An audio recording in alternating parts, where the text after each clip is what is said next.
আসসালামু আলাইকুম, আমি সাকিব যুক্ত আছি চাঁদপুর জেলা চাঁদপুর লঞ্চ টার্মিনাল থেকে।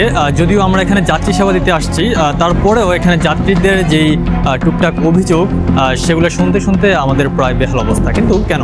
আর তাছাড়া এই অভিযোগ কিন্তু আমাদের সমাধান করার মতো সাধ্য নেই, যার কারণে এই ভিডিওর মাধ্যমে যদি কিছুটা হলেও সমাধানের কোনো একটু হলেও আশা থাকে, সেই চেষ্টাটাই।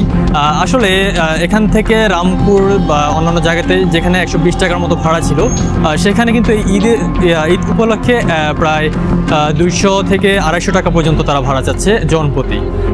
এই ক্ষেত্রে আসলে কি করার?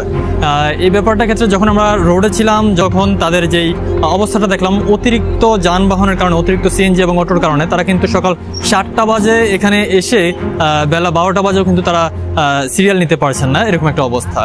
তো এই যে তারা বসেছিলেন, আমরা যখন তাদের সাথে কথা বললাম, তারা বললেন যে এই যে আমরা সকালে অনেকে 7টা বাজে আসছেন, অনেকে বলে যে দাবি করছেন 5টা বাজে আসছেন। তো এই যে তারা আসছেন এবং একটা ভাড়া পাচ্ছেন প্রায় 4-5 ঘন্টা পরে, কতটুকু সত্য সেটা আমি জানি না, তবে ওরা এটা বলছে। তো সেই ক্ষেত্রে দেখা যাচ্ছে যে অনেক সময় পার করে কিন্তু একটা ভাড়া পাচ্ছে। তো সেই ক্ষেত্রে কি করা যায়? আর এদিকে যে দ্বিগুণ ভাড়াটাও নিচ্ছে, এটা কিন্তু গ্রহণযোগ্য না। তো এই ক্ষেত্রে আমরা হয়তো, এটা আমার ব্যক্তিগত পরামর্শ, জানি না কীভাবে নেবেন, এটা হচ্ছে যদি কর্তৃপক্ষ, যদি ড্রাইভারের যদি কোনো সমিতি থাকে, তারা যদি একটু বসে যদি নির্ধারণ করেন যে ঈদের এই কয়েকদিন যাবৎ ভাড়াটা এতটুকু পরিমাণ, যেখানে 100 টাকা ভাড়া সেখানে 150 টাকা, কিন্তু 250 টাকা পর্যন্ত যেন না গড়ায়। হ্যাঁ, এই বিষয়গুলো যদি, এটা আমার ব্যক্তিগত পরামর্শ, যদি আপনারা একটু চিন্তা ভাবনা করেন, তাহলে যাত্রীদের জন্য, যাত্রী ভোগান্তির ক্ষেত্রে একটু ভালো হবে।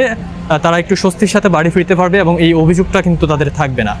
আর এক্ষেত্রে যে সকালবেলা 5টা বাজে আসছেন, আবার দুপুরে 1টা বাজে ভাড়া নিয়ে যাচ্ছেন, এটা কিন্তু বেশ বিরক্তিজনক। তো এই ক্ষেত্রে কিছুই করার নেই, সবাই চায় একটু ভালোভাবে চলতে। আর এই ভালোভাবে চলতে চাওয়াটা দোষের কিছু নয়। আর সবাই চায় যে একটু ভালো কিছু, মানে হচ্ছে ঈদের বকশিশ যেটা, বা ঈদের একটু ভালোভাবে এই ভাড়া নেওয়ার জন্য চেষ্টা করে। তো সব মিলিয়ে আমাদেরকে যাত্রীর দিকে যেমন তাকাতে হবে, তেমনি ড্রাইভার দিকেও তাকাতে হবে। তো সেই ক্ষেত্রে যে কর্তৃপক্ষ যারা আছেন, যদি এই ভিডিওটা নজরে পড়ে, তাহলে হয়তো আপনারা যদি এই বিষয়টার ক্ষেত্রে, এই ভাড়ার বিষয়টাতে একটু নজর দেন। তারা আসলে ভাড়া নিচ্ছে ভালো কথায়, ঈদের সময় একটু বেশি হয় স্বাভাবিক, কিন্তু এই অস্বাভাবিক হারে যেটা বাড়াচ্ছেন, এটা কিন্তু আমার ব্যক্তিগতভাবে ভালো লাগে নাই। যেখানে 120 টাকা ভাড়া, সেখানে 250 টাকা। সাধারণত আমরা যদি এই সদরঘাট থেকে কালীবাড়ি যাই, এখানে ভাড়া হচ্ছে মাত্র 10 টাকা, কিন্তু গতকালকে একজনে দাবি করলো যে 50 টাকা পর্যন্ত অটো ভাড়া দাবি করছে। এটা মোটেই আমার কাছে ভালো লাগেনি। তো সব মিলিয়ে যদি যাত্রীর এই ভাড়াটা আপনারা যদি একটু খেয়াল করতেন, তাহলে হয়তো সবার জন্যই উপকার হতো। যদিও এই বিষয়টা আমার দেখার নয়, তবুও আমার চেষ্টা করেছি যদি আমার মাধ্যমে কারো খানিকটা হলেও উপকার হয়। ধন্যবাদ সাথে থাকার জন্য। আল্লাহ হাফেজ।